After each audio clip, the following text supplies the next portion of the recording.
안녕하세요. DJ 라니입니다. 오늘의 사연 시작해 보겠습니다. 안녕하세요. 저는 30대 중반의 평범한 여자입니다. 평범하다라고 표현을 하긴 했지만 제 인생이 결코 평범하다고 말을 할 수 있을진 잘 모르겠어요. 저는 원래 어디에 먼저 나서서 제 일에 대해 이야기를 하는 성격이 아니에요.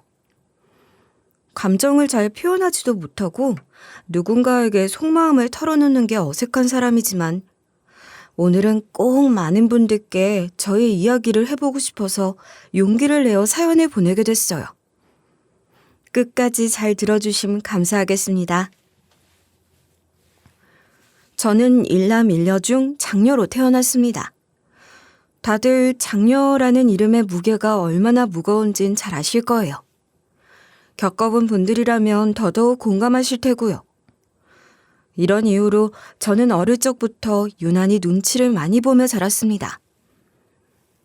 부모님은 저희를 키우시기 위해서 맞벌이를 하셨고 일주일의 대부분은 매일 밤늦게 집에 들어오셨기 때문에 집안일은 물론 4살 터울의 남동생을 챙기는 일까지 너무나 당연하게 제가 도맡아야 했어요. 장녀이기 때문에 어른스럽게 행동해야 한다는 말을 자주 들어왔는데 어릴 적에 전 그게 당연한 줄만 알았어요. 그래서 모든 것이 제 몫이 되었어도 불만은 없었습니다. 집안일과 동생을 돌보는 건 모두 제가 해야 할 일이라고 생각했으니까요. 초등학교 저학년 때부터 밥을 짓고 반찬을 만들었고 청소 빨래는 물론이고 동생 밥을 챙겨주고 숙제를 봐주는 것이 저의 하루 일상이었어요. 그 시절 제 또래 친구들은 밖에서 뛰어놀기 바빴고 만화방에서 만화책을 보면서 놀곤 했지만 저에겐 그럴 여유조차 없었습니다. 하지만 저도 사람이었던지라 가끔은 너무 힘들어서 퇴근한 부모님을 붙잡고 울먹거렸던 날도 있었어요. 엄마 있잖아. 나도 내일은 밖에서 친구들이랑 놀면 안 돼? 석현이는 할머니 집에 가 있으라고 하고. 예, 할머니도 연세가 있으시잖아.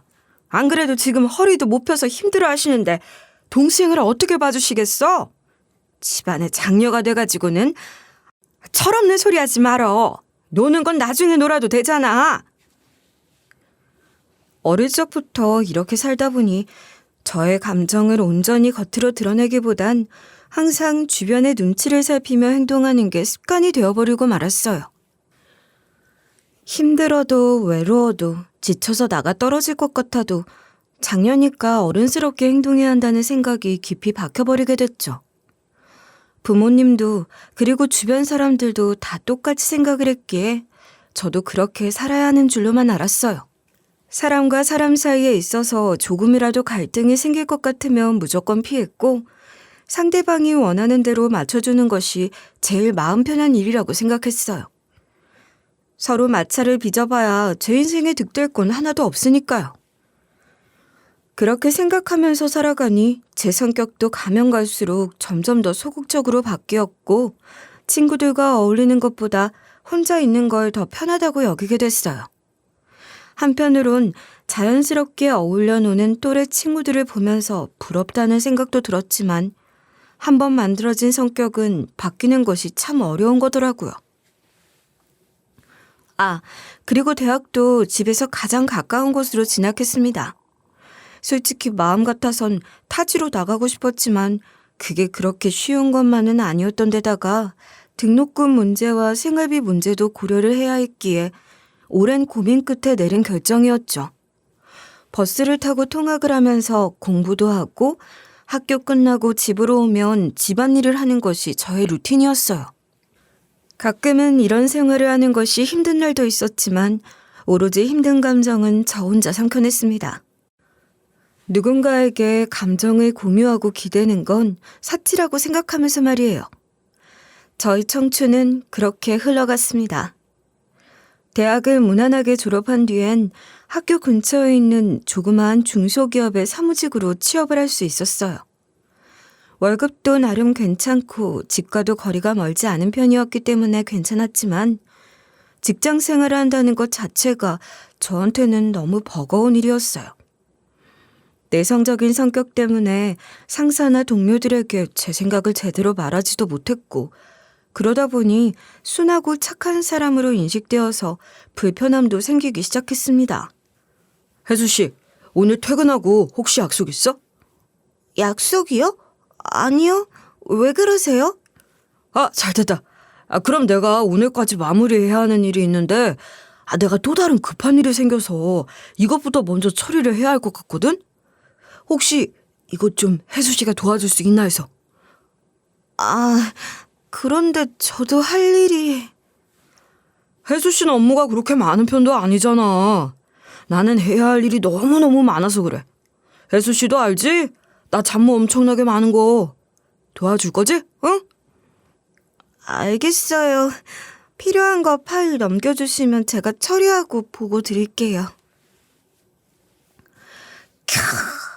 역시 혜수 씨는 착하단 말이야. 그럼 이번에도 잘 부탁해. 싫은 소리 못하는 사람이라는 걸 알아서 이걸 이용하려고 하는 동료들도 많이 있었어요. 하지만 저는 대놓고 거절을 하거나 그러지도 못했기 때문에 바보같이 부탁이 들어오면 다 들어주곤 했습니다. 그렇기 때문에 곤란한 업무들은 모두 제 차지였고 일주일에 3번 정도는 야근을 하는 것이 일상이 됐어요. 솔직히 불만이야 있었죠. 저도 제 할 일을 하기에 바쁘고 집에서도 제대로 쉬지도 못하는데 이렇게 맨날 첫날 잡무를 밀어놓으니. 하지만 그때 저는 미움받을 용기가 없었습니다. 부탁을 정중하게 거절하면 혹시라도 뒤에서 험담이나 들을까 혹은 저를 대놓고 싫어할까 걱정을 했어요. 사실 거절하는 건 정말 아무것도 아닌 건데 그때나 아닌 건 아니라고 말하고 애둘러서 거절을 하는 게 참 힘든 일이었습니다. 그래서 바보같이 불만이 있어도 꾹 참아가며 힘든 시간들을 견뎌냈어요. 그렇게 답답한 바보처럼 살아가면서 20대 후반쯤에 접어든 어느 날 지인의 소개를 통해 지금의 남편을 만나게 됐어요. 솔직히 직장을 다니기 시작하면서 소개팅을 몇 번 하긴 했지만 다들 잘 됐던 적이 없었습니다. 한 번은 아예 얼굴조차 보지 못하고 파토난 적도 있었죠. 여러 가지 이유로 소개팅 자리는 항상 잘 되지 못했기 때문에 남편과의 소개팅도 그렇게 기대를 하진 않았어요. 그냥 얼굴 보고 밥 한 끼 먹고 말겠지 뭐 싶었는데 남편은 제가 만났던 그 어떤 사람과도 결이 다른 사람이었습니다. 처음 만나서 같이 밥을 먹는데 제 얼굴을 빤히 보더니 웃으면서 이런 이야기를 하더라고요. 실례지만 혹시 나오기 싫었는데 억지로 나오시거나 그런 건 아니시죠? 네? 그런 거 전혀 아니에요. 무슨 그런 말씀을... 아니, 표정이 너무 안 좋아 보이셔서 눈치를 보시는 것 같기도 하고 혹시나 싶어서 말씀드리는 건데 부담 가지지 말고 편하게 말씀하세요. 저는 어떤 말이든 다 잘 받아줄 자신 있으니깐. 어떤 말을 해도 괜찮다는 말에 저는 속으로 신기하다는 생각을 했어요. 저에게 그렇게 말해준 사람은 여태까지 단 한 명도 없었거든요. 저의 감정을 말하지 않아도 먼저 알아주는 섬세함과 제가 불편할까 신경이 쓰여서 조심스럽게 말을 걸어주는 배려심까지. 이런 부분 때문에 자연스럽게 눈길이 가는 사람이었어요. 처음엔 이 남자가 너무 완벽해 보여서 이상한 사람은 아닐까 의심을 하기도 했는데 첫 만남 이후 몇 번 더 만나보니 그는 늘 한결같은 사람이었어요. 언제나 저를 우선으로 생각하고 양보도 잘해주고 따뜻한 마음을 가진 사람. 저는 그렇게 조금씩 마음을 열어 남편과 연애를 시작하게 됐어요. 항상 긍정적이고 밝고 건강한 마인드를 가지고 있는 남편 덕분에 저의 성격도 조금씩 바뀌어 나갈 수 있었어요. 그렇게 연애를 하다가 자연스럽게 결혼 이야기가 오가고 양가 부모님께 인사를 드리는 것에 대해 대화를 나눌 즈음 남편은 저에게 이런 이야기를 했습니다. 우리 엄마가 좀 보수적이고 까다로우시거든. 그래서 대화 나눌 때 좀 피곤할 수도 있는데 내가 알아서 잘 케어할 거니까 너무 걱정하지 마. 에이, 아직 얼굴 한 번도 못 뵀는데 그런 게 어딨어. 난 그런 걱정 안 해. 남편의 말이 신경이 쓰이지 않았습니다. 일을 하면서 여러 유형들을 봐왔기 때문에 괜찮을 거라 생각했고 설령 어려움이 생긴다고 하더라도 남편이 제 편을 대어줄 거라는 믿음이 있었거든요. 사람과 사람 사이에 트러블이 생긴다면 대화로 충분히 풀 수 있을 거라 믿었고 무엇보다도 지금까지 저에게 너무나 다정다감했던 남편이니 저를 힘들게 하진 않을 거라고 생각했어요. 유머러스하고 작은 센스 하나까지도 넘치는 남편은 제가 지금까지 살아왔던 힘든 시간들을 다정하게 감싸줬어요. 어릴 때 해보지 못했던 것들을 어른이 되었으니까 이제는 다 해보자면서 주말이면 저를 데리고 나들이도 가고 놀이공원도 가고 도시락도 싸서 소풍을 가기도 했어요. 비가 오는 날엔 집에서 같이 영화를 보고 태어나 처음으로 캠핑도 가보고 꽃구경도 가보고 이 사람 덕분에 저는 태어나 처음 하는 것들이 점점 늘어만 갔습니다. 제 인생에 이런 사람이 평생 사치인 줄로만 알고 살았는데 남편을 만나고 나서 많은 것들이 변해갔어요. 자기야, 나 요즘 너무 행복해. 그냥 어릴 때는 내 인생에 특별한 건 없겠다. 평생 일하고 퇴근하면 집에 가서 집안일하고 이런 삶이 끝인 줄 알았는데 자기 만나고 나서 내 인생이 너무 특별해졌어. 고마워. 이렇게 소중한 사람이 되어줘서. 나는 너한테 굴러들어온 복 같은 존재야. 앞으로도 그런 존재가 되어줄 거고. 그러니까 우리 평생 이렇게 재미있게 즐겁게 살자. 저는 남편에게 한껏 기대고 한껏 위로받고 또 사랑을 받은 만큼 남편에게 사랑을 퍼다줬어요. 원래 받은 만큼 돌려주는 법이라고 하잖아요. 그렇게 행복이라는 가치를 조금씩 배워나가고 있었습니다. 시간이 흘러 어느 정도 결혼에 대한 이야기를 마무리 지어갈 즈음 남편은 저희 식구들에게 처음으로 사위로서 인정받고 눈도장을 찍기 위해 인사를 드리러 왔어요. 그래도 명색이 결혼 전 허락을 받으러 가는 거라 그런지 평소엔 긴장이라곤 하지도 않던 남편이 약까지 챙겨 먹으면서 긴장을 가라앉히려고 하더라고요.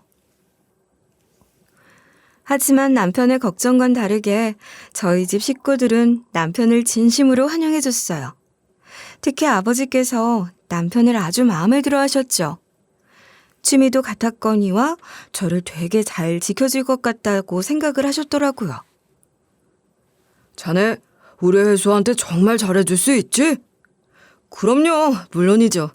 저 매일 약속했어요. 결혼하면 지금보다 훨씬 더 행복하게 살게 해주겠다고. 남자는 한 입으로 조말하는 거 아니라고 이 약속 반드시 지킬 겁니다. 형, 저희 누나한테 정말 잘해주셔야 해요. 저희 누나 어릴 때부터 고생만 했단 말이에요. 이제는 가족보다 본인 스스로의 행복을 좀 찾았으면 좋겠는데 형이 옆에서 많이 도와주실 것 같아서 안심이에요. 처음으로 듣는 가족들의 속마음에 괜히 가슴이 뭉클해져 왔어요. 겉으론 대놓고 이야기하지 않았지만 가족들도 지난날 제가 고생을 하면서 살아온 걸 두고두고 마음에 담아온 것 같았죠. 남편에게 그렇게 이야기를 해주니 고맙기도 하고 또 쑥스럽기도 하고 복합적인 감정이 밀려왔습니다. 그렇게 저희 가족들에겐 확실히 눈도장을 찍어 놓았고 이제는 제 차례가 왔는데 남편은 대체 어떤 이유인지 모르겠지만 어머님께 인사를 드리러 가는 것 자체를 좀 고민하는 것 같아 보이더라고요. 혹시나 이 결혼에 반대하는 건가 싶어서 걱정이 밀려왔습니다. 저기 혹시 어머님이 결혼하는 거 별로 안 좋아하셔? 반대하실까 봐 그래서 그러는 거야? 아니야, 그런 게 아니라 전에 말했던 거. 성격이 조금 특이하신 분이라 트러블이 있을까 봐서 그래. 초면인데 쓸데없는 말을 하지는 않을까 걱정이 되기도 하고. 그런 거라면 걱정하지 말라고 했잖아. 아직 만나뵙지도 않았는걸. 그런 건 만나뵙고 나서 고민해도 늦지 않다고 생각해. 뚜껑을 열지도 않았는데 이 안에 내용물이 뭐가 들어있을까 지레짐작하면서 고민을 하는 것만큼 쓸데없는 게 없다고 생각했어요. 그리고 까탈스러운 성격 정도야 충분히 제 선에서 커버도 가능하다 싶었고요. 만나 뵙기도 전에 걱정을 한아름 안고서 어머님을 만나 뵈러 갔는데 예상 밖으로 어머님은 굉장히 좋은 분이셨어요. 남편의 걱정이 무색할 정도로 말이죠. 저를 진심으로 반겨주셨고 맛있는 음식도 해주셨고 제가 곤란할 만한 질문도 물어보지 않으셨고 결혼도 쿨하게 허락해 주셨습니다. 나는 너희만 잘 살면 돼. 결혼하고 나서 뭐 나한테 잘하려고 이래저래 신경 쓰고 그러지 마라. 난 그런 거 딱 질색인 사람이야. 알겠지? 저희도 잘 살고 어머님께도 잘해드려야죠. 그게 도리라고 생각해요. 어머나, 말도 참 이쁘게 하는 것 봐. 우리 아들이 신부감 하나는 제대로 만났네. 이렇게 어머님은 저를 며느리로 인정을 해주셨고 결혼 준비는 간단하게 끝냈습니다. 어머님도 그렇고 저희 가족들도 그렇고 화려한 결혼식을 원치는 않으셨던 데다가 저희도 소박한 게 좋다고 생각했기 때문에 최대한 간략하게 식을 치를 수 있었어요. 웨딩 사이즈는 저에게 아무런 의미가 없었습니다. 평생 울고 웃고 모든 대소사를 함께할 사람이 생겼다는 것. 그거 하나만으로 저는 세상을 다 얻은 것 같았거든요. 저희의 신혼은 평화로운 그 자체였어요. 다만 시간이 지나면서 어머님은 점점 저희의 신혼생활에 조금씩 개입하기 시작하셨어요. 반찬을 해다 주시는 등 살뜰한 면모를 보여주시기도 했지만 저와 사소하게 갈등을 빚는 날들도 적지 않았어요. 특히나 저희 집에 불쑥불쑥 예고도 없이 찾아오는 날들이 많으셨습니다. 솔직히 아무리 가까운 사이라도 개인 간의 프라이버시라는 것이 있잖아요. 이런 부분들이 좀 불쾌하기도 해서 어느 날은 어머님께 최대한 예를 갖춰서 정중히 말씀을 드렸어요. 어머님, 다음에 오실 때는 저한테 미리 연락이라도 하고 오시면 좋을 것 같아요. 그래야 저도 어머님 맞이할 준비를 하죠. 내가 우리 아들 집 오는데 허락을 맡아야 하니? 그리고 우리 사이에 무슨 준비다 뭐다 필요해. 그냥 편하게 드나들면 되는 거지. 이런 부분들로 큰 불편함을 느꼈지만 그래도 그때마다 남편이 중재를 잘해줬기 때문에 큰 트러블이나 싸움 없이 유하게 넘어갈 수 있었고 주말마다 같이 식사를 하는 등 평범한 시어머니와 며느리의 관계를 유지할 수 있었습니다. 하지만 이런 무난한 분위기도 결혼한 지 1년이 지나가면서부터 점점 눈에 띄게 균열이 일어나기 시작했어요. 시작은 어머님과 학가를 하면서부터였어요. 어머님께서 사시던 집이 재개발 구역으로 확정이 되어서 이사를 가야 했는데 마땅히 이사갈 집을 구하지 못해서 집을 구하실 때까지만 함께 지내게 됐죠. 저는 내심 어머님과 한 지붕 아래 지내는 것이 걱정이 됐지만 그래도 긴 시간이 아니라 6개월 정도라고 했으니 그 정도면 괜찮겠다고 생각했어요. 하지만 잠시 머물다 가겠다던 어머님은 6개월이 넘도록 저희 집에서 나갈 생각을 하지 않으셨습니다. 어머님과 한 집에서 같이 살다 보니 남편이 결혼 전 어머님의 성격을 까탈스럽다고 말한 것이 무슨 말이었는지 이해가 확 되더라고요. 요구사항도 엄청나게 많으셨을 뿐 아니라 입맛 하나하나를 나노 단위로 맞춰야 했기 때문에 저의 스트레스도 이만저만이 아니었어요. 예, 너는 주부가 돼가지고 어쩜 그렇게 살림을 못하니? 여기 와서 이 그릇 좀 봐봐라. 아직 기름때가 덜 닦였잖아. 설거지를 할 때는 이렇게 빡빡 문질러야지. 이거 눌러붙은 게 좀 있어서 좀 불리고 설거지하려고 담궈놨던 거였어요. 어머님, 어머나, 아이가 뭘 모르는 소리라네. 그렇게 한다고 눌러붙은 게 지워지는 줄 알아? 아유, 넌 안 되겠다. 내가 처음부터 하나하나 가르쳐야겠어. 어린 시절부터 집안 살림을 도맡아 저를 향해 집안일을 못한다느니 살림을 하나도 할 줄 모른다느니 훈수를 두시는 것도 모자라서 어느 날은 제가 앉아있던 자리에 어머님께서 앉으시더니 이내 물티슈 2장을 꺼내 그 자리를 박박 닦기 시작하시는 거예요. 저는 어머님의 행동을 이해할 수가 없었어요. 마치 제가 병균에 감염된 사람이 된 것 같아서 기분이 영 좋지 않더라고요. 어머님, 거기 깨끗한데 왜 물티슈로 닦으시는 거예요? 아, 여기 먼지가 좀 새까맣게 내려앉아 있길래 내가 워낙에 깔끔을 떠는 스타일이지 않니? 그런 거 보면 그냥 못 넘어가서. 너무나도 황당했습니다. 뻔히 제가 앉아있던 걸 보셨으면서 저 보란 듯이 그런 행동을 하시는 건가 싶기도 했고요. 괜시리 짜증이 확 올라와서 이 일을 남편에게 이야기했는데 의외로 남편은 별것 아니라는 등 심드렁하게 대답했어요. 어머니가 일부러 그러신 게 아니라는 듯이 말하는 남편의 태도를 보면서 솔직히 조금 서운했습니다. 아무리 그래도 팔은 안으로 굽는다는 게 맞는 말이구나 싶기도 했죠. 하지만 어머니의 이런 행동은 약과에 불과했습니다. 원래 가족끼리라도 기본적인 에티켓은 지키고 살아야 한다고 생각하는데 어머님은 그런 것 없이 거의 매일같이 새벽마다 큰 소리로 전화를 하시곤 했어요. 잠을 자는데 직접적인 영향을 미치는 상황까지 와버렸기에 저는 어머님께 정중하게 물었어요. 어머님, 매일 밤 늦게까지 누구랑 그렇게 전화를 하시는 거예요? 다름이 아니라 조금 시끄럽다고 생각해서요. 낮이나 저녁쯤이면 모르겠는데 새벽까지 전화를 하시는 건 좀 그래요. 세상에, 아내가 통화하는 것까지 네 눈치를 보고 살아야 하니? 그리고 누구랑 전화를 하던 말던 그건 네 할 바 아니지 않냐? 당연히 궁금할 수밖에 없는 거 아닌가요? 가끔도 아니고 매일매일 새벽까지 큰 소리로 전화를 하는데 말입니다. 게다가 이상한 건 이뿐만이 아니었어요. 어느 날은 화장실에서 볼일을 보고 휴대폰을 화장실 안에나 놓고 나온 게 뒤늦게 생각이 나서 가지러 가려고 딱 문을 여는데 어머님께서 제 휴대폰 잠금을 해제하고서 구경을 하고 계신 거예요. 전 원래 휴대폰 비밀번호를 설정해 놓지 않은 편이었는데 이렇게 보고 계시니까 굉장히 당황스럽더라고요. 그래서 어머님 손에 들린 휴대폰을 황급히 뺏어 들었습니다. 제 휴대폰은 왜 보고 계세요?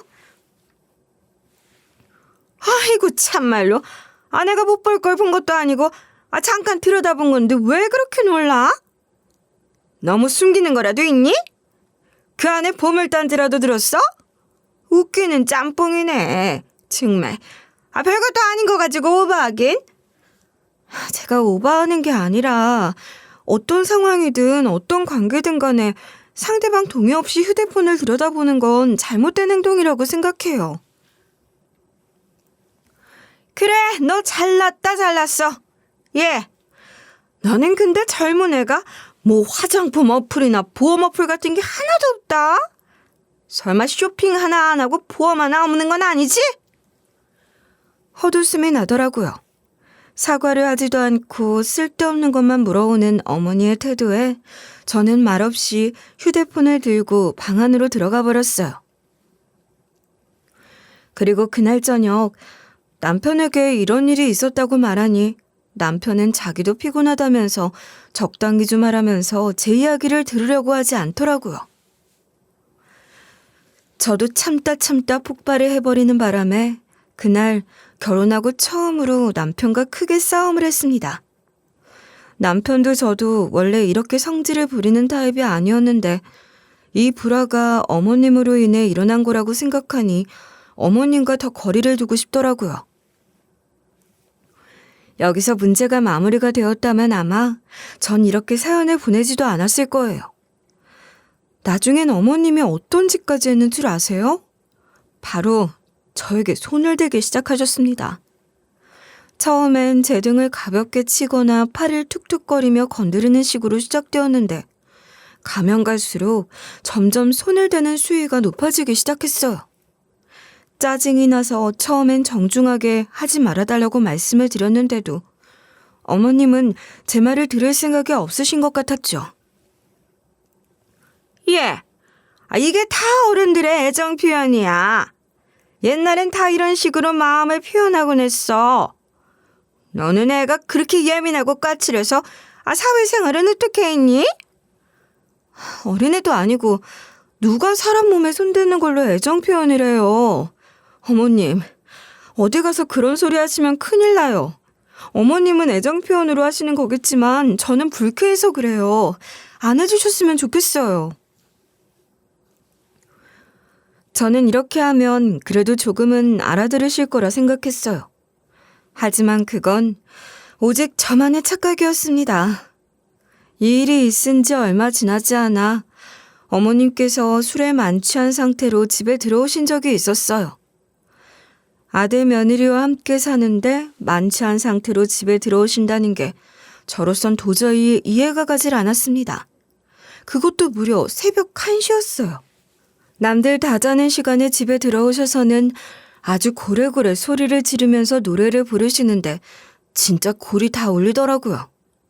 이러다가 소음공해로 신고를 당하진 않을지 걱정도 됐습니다. 워낙에 층간소음 문제도 심각했으니까요. 그래서 어머님께 다가가 제발 조용히 해달라고 말씀을 드리는 순간 저의 고개가 옆으로 돌아갔습니다. 눈 깜짝할 새 일어난 일이라 당황스러운 표정으로 어머님을 바라보는데 이번엔 반대쪽 뺨에도 손을 대셨습니다. 양쪽 뺨에 얼얼함이 확 밀려왔고 어머님은 도끼 눈으로 저를 바라보고 계셨어요. 어머님께서 제 얼굴에 손을 대신 것이었습니다. 저희 부모님도 제 얼굴에 이렇게 손을 대시지 않았는데 너무 황당하고 어이가 없고 뭐라고 말을 해야 할지 몰라 가만히 있다가 이내 정신을 차리고 저는 어머님을 똑바로 쳐다보며 말했어요. 어머님, 이거 잘못된 행동인 거 아시죠? 엄연히 처벌받으실 수도 있어요. 제가 신고를 하면요. 아이고, 내가 신고란 말에 눈 하나 깜짝할 줄 알고? 할 수 있으면 해봐라. 그래, 어디 한번 마음껏 신고를 해봐. 어머님의 행동은 그날 하루로 끝나지 않았고 지속적으로 저에게 손을 올리셨어요. 본인 마음에 내키지 않으면 가차없이 손을 올리셨습니다. 그것도 얼굴 위주로 말이죠.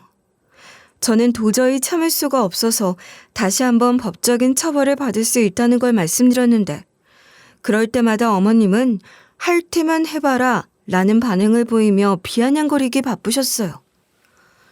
어머님은 아마 제가 못할 거라고 생각하고 저렇게 이야기를 하신 것이겠지만 저는 단단히 마음을 먹었습니다. 마음만 먹으면 할 수 있다는 걸 직접 보여드리고 싶었어요. 결국 할 테면 해보라는 말을 들은 다음 날 전 주저하지 않고 여태까지 조용히 모아놓은 증거를 챙겨 경찰서로 향했어요. 사실 어머님이 저에게 직접적으로 손을 대기 시작한 시점부터 시작해서 저는 몰래 휴대폰으로 녹취도 따놓고 또 부어오른 부위들을 사진으로 하나하나 찍어서 남겨두었어요. 어머님이 저에게 사과를 하지 않고 달라지는 것이 없다면 정말 경찰에 신고를 할 심산으로 말이죠. 가족끼리 이렇게까지 해야 하나 싶은 생각이 들었던 날들도 분명 있었습니다. 하지만 언제까지고 제가 바보처럼 참을 수만은 없었고 방패막이가 되어주기로 한 남편도 그저 방관하기만 했기에 이렇게 해야만 했어요. 그렇게 저는 모든 증거를 들고 경찰서로 향했습니다. 그런데 막상 경찰서 입구에 서니까 온몸이 사시나무 떨리듯 덜덜 떨리더라고요. 어떤 일로 방문하셨을까요? 고소장 접수 좀 하려고요. 가정 문제로. 제가 안내해드리겠습니다. 저 따라오시면 됩니다. 저는 경찰관의 안내를 받아 고소장을 접수하러 갔고 필요한 서류들에 최대한 자세하게 모든 내용을 기재했습니다. 그걸 하나하나 일일이 적으면서도 괜히 눈물이 나는 거예요. 내가 왜 여기서 이러고 있어야 하나? 어쩌다가 여기까지 오게 된 건가 싶고. 그렇게 모든 걸 꼼꼼히 작성해서 신분증이랑 같이 제출했습니다.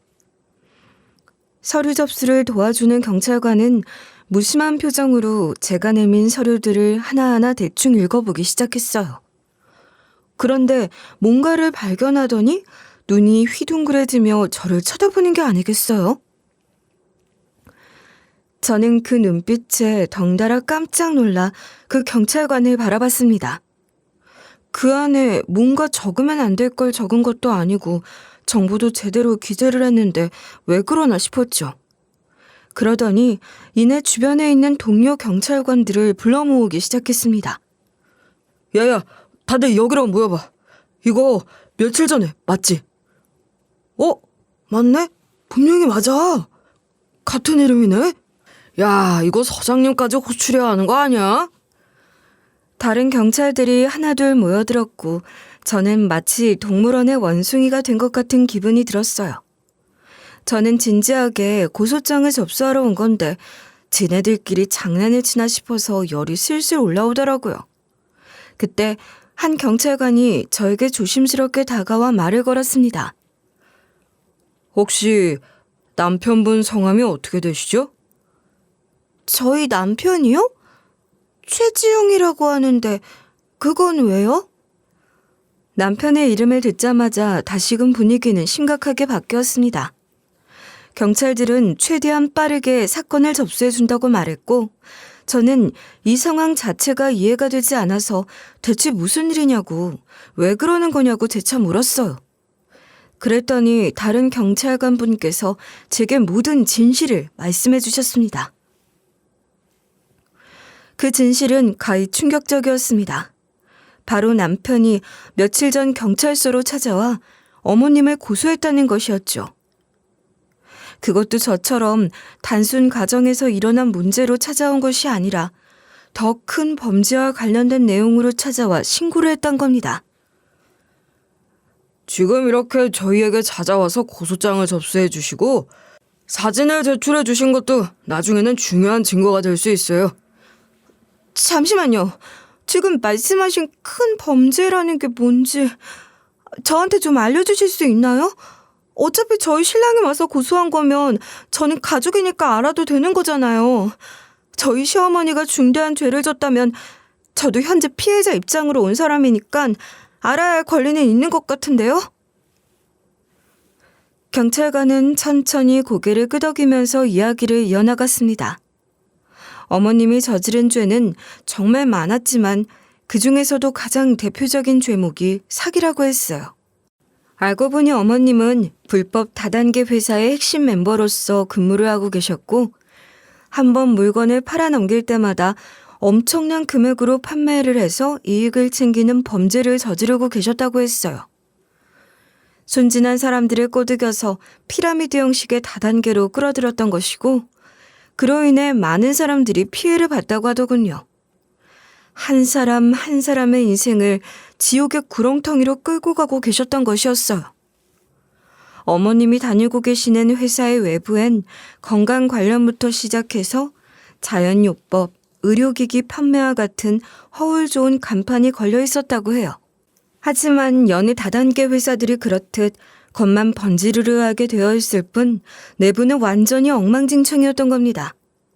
불법 다단계 행위를 통해 투자금을 끌어모으고 있었고 정식으로 인증되지 않은 기기들을 3배에서 5배 정도 비싼 가격으로 책정해서 이를 다른 사람에게 판매하거나 소개하면 인당 수당을 주는 방식으로 회사를 운영하고 있었던 거예요.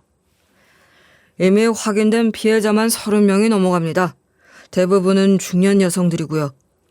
경제적으로 어려운 사람들한텐 빚까지 내서 기기를 사라고 했다고 하더군요. 아니, 어떻게 그런... 진짜 말도 안 돼요. 사실 남편분께서도 처음엔 어머니가 단순히 영업 정도만 하시는 건 줄 알았다고 합니다. 하지만 이 일이 점점 심각해지는 게 눈에 보이니까 그냥 못 본 척 넘어갈 수가 없었다고 하시더군요.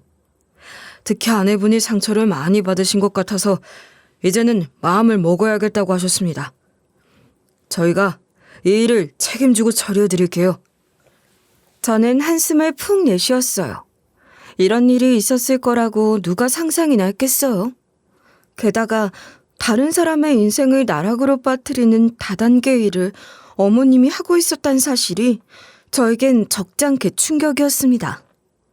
그리고 남편이 이 일을 조용히 해결하려고 했다는 것도 충격이었어요.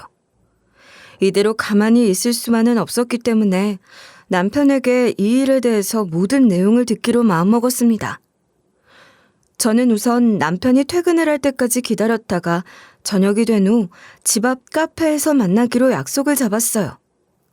남편을 기다리는 하루 온종일 머릿속은 수백 가지 생각으로 가득했고 온몸에 힘이 다 빠져서 기운도 없었지만 이 얘기를 꼭 남편의 입으로 직접 들어야겠다는 생각에 없던 힘도 쥐어짜냈습니다.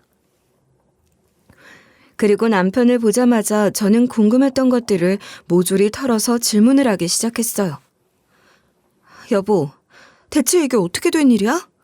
나 정말 깜짝 놀랐어. 왜 여태까지 그런 일이 있었다고 나한테 얘기하지 않았던 거야?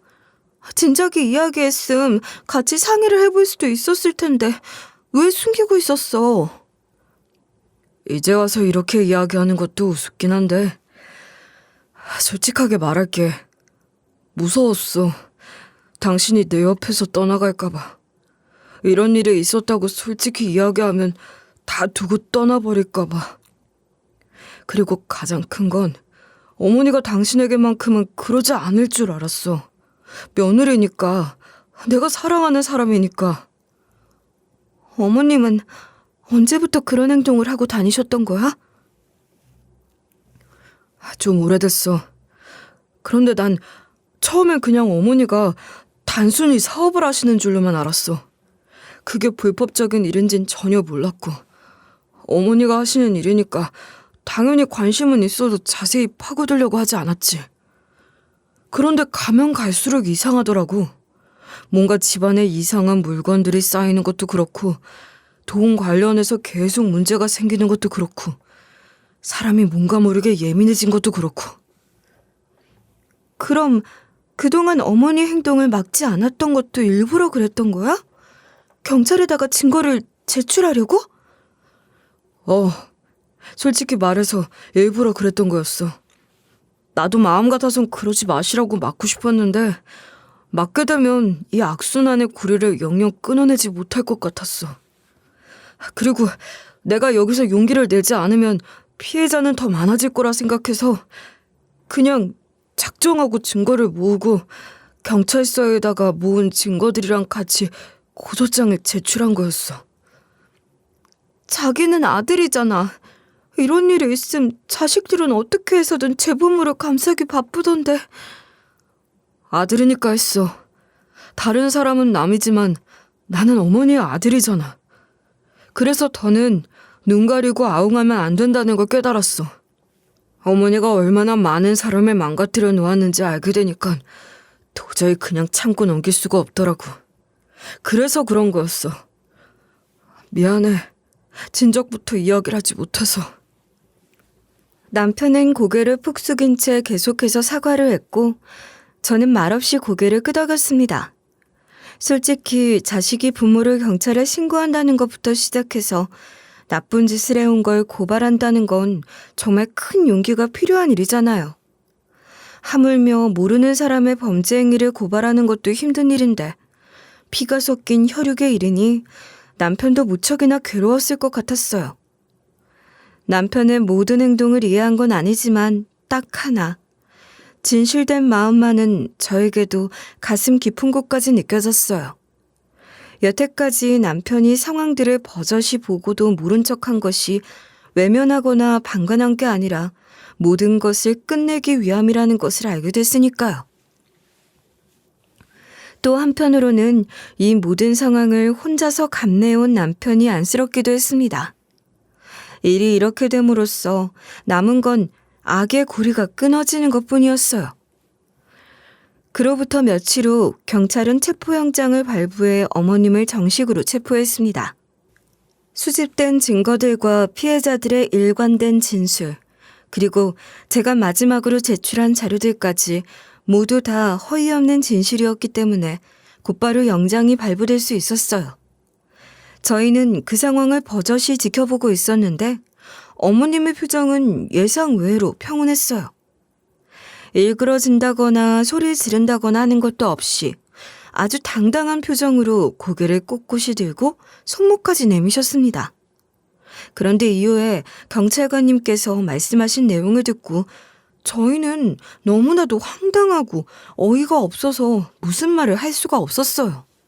어머님이 잡혀가시면서 뭐라고 하셨는 줄 아세요? 피해자분 차에서 난동을 얼마나 부리셨는지 몰라요. 어머님께서 차에서 난동을 피우셨다고요? 왜요? 본인이 억울하다고요? 아니, 본인이 잘못한 건 아는데 며느리 때문에 일이 더 커진 것 같다고. 걔가 대체 뭐라고 했냐는 둥, 그게 아주 불려시라는 둥, 피해자분 험담을 아주 거침없이 내뱉으시더라고요. 여태까지 수많은 범죄자들을 봐왔지만 그런 분은 또 처음이라 저희도 엄청 당황스러웠네요. 본인이 잘못을 해서 잡혀가는 마당에 반성은커녕 저 때문이라면서 제 험담을 하고 경찰차 안에서 난동을 피우기까지 하다니 너무나도 뻔뻔하지 않나요? 저는 이 말을 듣고 가슴 깊은 곳에서 더욱 화가 치밀어 올랐습니다. 사람을 대체 뭘로 보는 건가 싶었어요. 체포 이후 조사는 빠르게 진행이 됐는데 조사 과정에서 드러난 어머님의 행실은 정말 상상을 초월할 정도였어요. 경찰이 압수한 어머님의 휴대폰, 노트북, 사업자에 관련된 자료와 이메일 등에선 불법으로 벌어들인 수익을 임원들끼리 나눠 먹은 정황들도 있었고 제 명예 통장과 신분증 조작까지 하려고 한 정황들도 포착됐어요. 그러니까 가족인 저까지 이용해서 사기를 해먹으려다가 적발된 것이었죠. 게다가 그 회사의 핵심 직원이 아닌 실질적으로 회사를 운영하고 있던 대표였던 데다가 본인이 영업한 사원들에게 실적 압박은 물론이고 일정 실적을 채우지 못하면 폭언과 몸에 손을 대는 것은 기본으로 하셨다는 것이 밝혀졌어요. 피해자들 중 일부는 정신병원에 다녀야 할 정도로 트라우마가 심각하다고 하더라고요. 피해자분들은 눈물을 흘리며 이렇게 진술하셨어요. 그 사람 때문에 저희 집은 완전히 망했어요. 저 이번에 개인위생까지 신청했다고요. 저는 그저 돈을 좀 잘 벌여보려고 했던 건데 제 인생이 왜 이렇게 됐는지 모르겠어요. 전 자다가도 문득 그 아줌마가 저한테 소리 지르고 손을 올리는 장면이 생각이 나서 일어나곤 해요. 진짜 너무 괴롭고 힘들어요. 이런 진술들이 연이어 이어지게 됐고 여러모로 범죄를 저지르려고 했던 것들이 속속들이 드러났기 때문에 더 조사를 하고 말고 할 것도 없었어요. 어머님이 제 아무리 좋은 변호사를 고용해서 쓴다고 한들 이미 증거들은 차고 넘쳤기 때문에 소용도 없는 일이었습니다. 어머님의 인생은 한마디로 거짓말이었어요. 사람들을 달콤한 말로 꿰어내어 인생을 망하게 만들고 자기의 배를 불린 것. 텔레비전에서만 보던 이야기였는데 이렇게 실제로 보게 될 줄을 누가 예상이나 했겠어요. 그렇게 재판이 열렸고 저희를 비롯한 피해자분들은 재판을 지켜보기 위해서 참석했습니다. 어머님은 미안한 기색이라고는 조금도 없는 표정으로 고개를 빳빳하게 들며 이렇게 말씀하셨어요. 제가 여태까지 살면서 저질러왔던 잘못들은 한치 변명도 없이 인정합니다. 하지만 제가 그깟 일로 이렇게 중범죄자 취급을 받으면서 재판까지 받아야 하는 건진 솔직히 이해가 잘 가지 않네요. 피고, 그러니까 피고는 지금 잘못은 인정하되 이게 왜 재판까지 받아야 할 일인지 모르겠다는 거죠? 그게 어떻게 잘못을 인정하는 사람의 태도입니까? 피고가 생각하기에도 웃기지 않나요? 하나도 안 웃깁니다. 그리고 제가 이렇게 재판에 참석하게 만든 사람 중 하나가 바로 저희 아들이랑 며느리라고 들었습니다. 어떻게 자식이 돼가지고 제 엄마를 이렇게 신고할 수 있단 말입니까? 이건 완전 장유유서도 모르는 후레 자식이죠. 어릴 때부터 지 잘난 줄만 알고 부모 얘기를 개똥으로 알고 그래서 스트레스 받아서 실수를 좀 했네요. 모든 잘못은 다 우리 아들이랑 며느리한테 있는 거니까 아들이랑 며느리도 잡아서 조사해야 하는 거 아닙니까? 그래요. 전번 양보해서 비고 말이 다 맞다고 칩시다. 그러면 대체 며느리한테 손은 왜 대신 거예요? 한 번도 아니고 지속적으로. 그것도 범죄인 거 모르세요? 저 계집애가요. 어떤 애인 줄 아셔요? 집안일도 안 해. 그렇다고 시험이 공경할 줄도 모르고 무슨 말만 하면 따박따박 말대답이나 할 줄 알고 집안에 말아먹지 못해서 안달인 것한테 어떻게 좋은 말 좋은 행동이 나올 수 있겠어요? 아주 눈 하나 깜짝 안 하고 자연스럽게 거짓말을 술술 내뱉는 모습에 아, 절에서 피해자들이 많이 생겨난 거구나 하고 깨달을 수 있었어요. 무엇 하나 진실된 것이 없었습니다. 입만 열었다 하면 처음부터 끝까지 모든 것이 다 거짓말이었어요. 저는 한편으로 재판을 진행하시는 높은 분들께서 어머님의 진술을 다 믿어주실까봐 걱정을 했습니다. 하지만 이미 전적이 많은 어머님의 말 같지도 않은 변명을 믿어주는 분들은 단 한 분도 계시지 않았어요. 계속해서 말을 이어나가려는 어머님에게 재판장은 소란을 피우지 말라는 경고를 주셨습니다. 이내 법정은 다시금 조용해졌어요. 피고의 억울한 주장 잘 알겠습니다.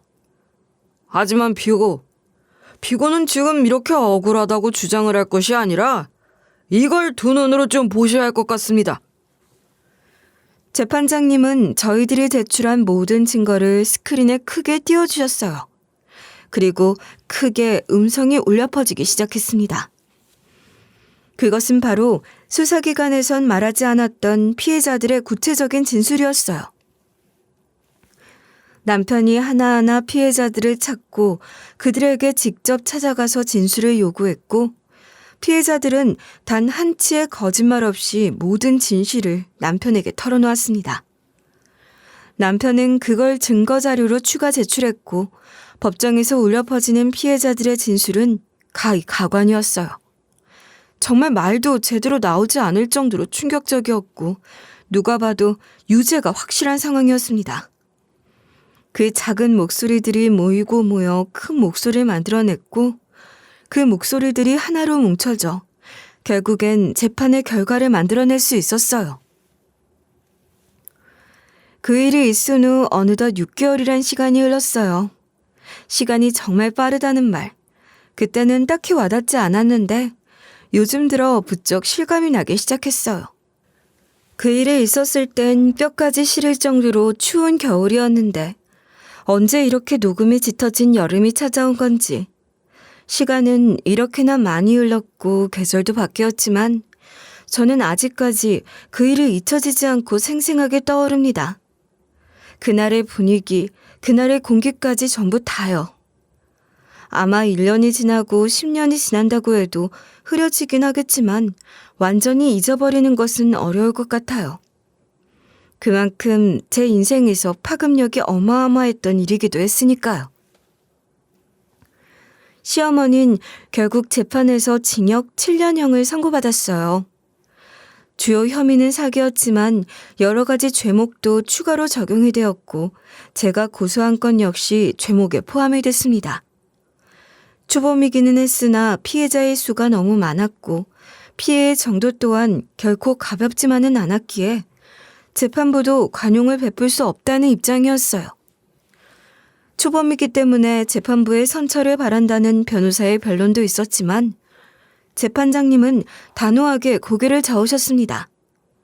그리고 이번 사례를 통해 이런 범죄가 얼마나 엄중한 사안인지에 대해 사회에 경종을 울릴 필요도 있다며 항소를 해도 달라지지 않을 것이란 말씀을 하셨어요. 하지만 어머님은 여전히 억울한 듯 소리쳤습니다. 내가 뭐 다른 사람들처럼 신문에 날 만한 짓을 저지른 것도 아니고 게다가 초범인데 징역 7년이라니. 이건 정말 형이 너무 무거운 거 아닙니까? 충분히 항소를 해도 할 말이 없는 입장 아니냐고. 비고, 재판장에서 소란을 피우지 마세요. 어머님이 그렇게 억울하다고 소리를 지르고 난동을 부려도 달라질 수 있는 것은 아무것도 없었습니다. 제가 제출한 증거, 남편이 모아온 증거, 그리고 피해자들의 눈물 어린 진술과 피해를 입은 목록들까지 모두 다 어머님의 죄를 증명하기 위한 것으로 채택이 됐거든요. 그러니까 거짓말을 한다고 해도 빠져나갈 구멍이 없었던 것이죠. 경제적, 정신적으로 취약한 사람들에게 고의적으로 접근해서 허위 정보를 흘리고 친근하게 다가가 신뢰를 쌓은 다음 돈을 빼앗은 행위는 단순히 범죄를 넘어서서 아주 악질적인 행위였습니다.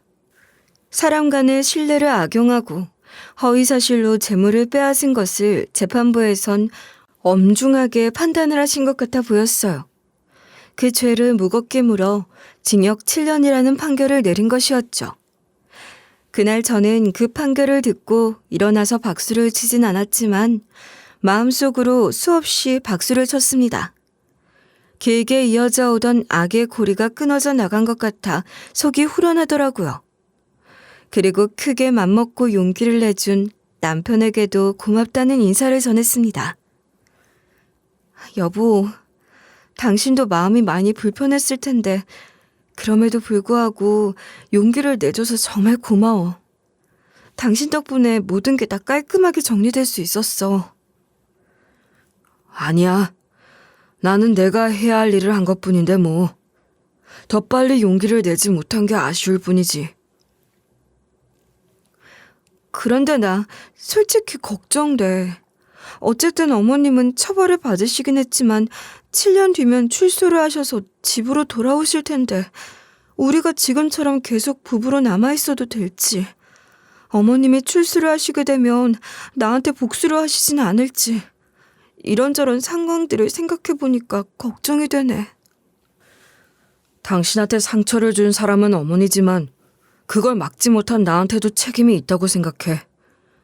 이제부터 나는 평생 당신 편이야. 눈 감는 날까지 당신을 지킬 거고 앞으로 평생 동안 어머니와 엮일 일 없게 만들 거야. 경찰서에 가서 고소장을 낼 때부터 내 마음에선 어머니는 없는 사람이야. 그러니까 걱정하지 마. 남편은 작정하고 마음을 먹은 것 같았습니다. 그 말에 마음속에 있던 걱정 덩어리가 조금은 줄어든 것 같았어요. 남편이라는 든든한 벽이 있으니 마음이 놓이더라고요. 이후 저희 가족들도 이 사실을 뒤늦게 알게 됐습니다. 아버지도 어머니도 동생도 남편에게 크게 화를 nem과 동시에 그래도 고맙다고 이야기를 해줬어요. 사실 남편이 이렇게까지 마음을 먹고 용기를 내지 않았더라면 어쩌면 저는 이 일에 대해 평생 모르고 살았을지도 몰라요. 아니, 어쩌면 어머님에게 더한 짓을 당했을지도 모르죠. 제가 먼저 고소를 하기 전에 남편이 고소를 해줬기 때문에 모든 사건의 전말을 알게 된 것이었으니 남편에게 고마운 마음이 들 수밖에 없었습니다. 은인이라고 불러도 되지 않을까 싶을 정도로 말이에요.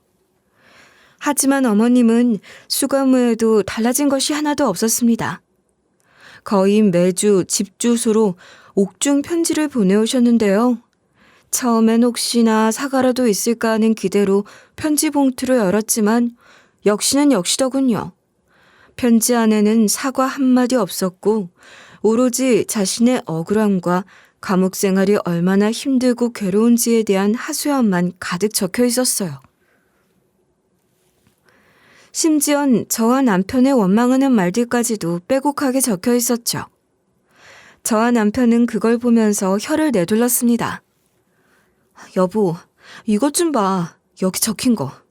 어떻게 너희가 나한테 그럴 수 있는지 나는 너희만 생각하면 자다가도 이가 갈려서 벌떡벌떡 일어나곤 한다. 라고 적혀 있는 거 보여? 어머님은 정말 감옥에 들어가셨어도 여전하시네. 그러게, 나를 낳아주신 어머니지만 이런 모습 보일 때마다 절로 고개를 젓게 돼. 아, 정말 답이 없는 게 맞구나. 이런 생각도 들고.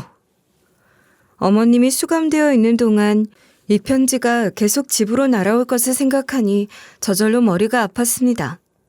그래서 저희는 특단의 조치를 취했습니다. 바로 이사를 가버리는 것이었죠. 앞으로 어머님께서 편지를 보내신다면 그 편지는 도로 반송이 되고 말 거예요. 집에 살고 있는 건 저희 부부가 아니니까요. 이사를 계기로 이젠 아예 어머님과의 연을 끊어버리고 살기로 마음먹었습니다. 아마 시간이 좀 더 지난다고 해도 어머님은 정신을 차리지 못하실 거예요. 사람은 쉽게 변하지 않으니까요. 저와 남편은 그날을 계기로 조금 더 가까워지게 되었어요. 앞에서도 말씀드렸지만 이 일을 잊기까진 아마 오랜 시간이 걸릴 겁니다. 아마 평생토록 지워지지 않을 수도 있을 거예요. 문득문득 떠오르는 과거의 기억들이 발목을 잡고 괴롭히는 날들도 있을 테지만 저희는 그걸 다 이겨내보기로 했어요. 그 또한 저희가 견뎌내야 할 숙제 같은 것이었으니까 말이죠. 앞으로 함께란 이름으로 밀려오는 모든 파도들을 견디며 이 일을 양분 삼아 조금 더 성장하고 나은 사람이 되어보자고, 그리고 사람을 너무 헛되이 믿지 말자는 약속까지 했답니다. 지금보다 조금 더 나아질 저희 부부의 삶에 많은 분들께서 응원을 보내주셨으면 좋겠습니다. 감사합니다.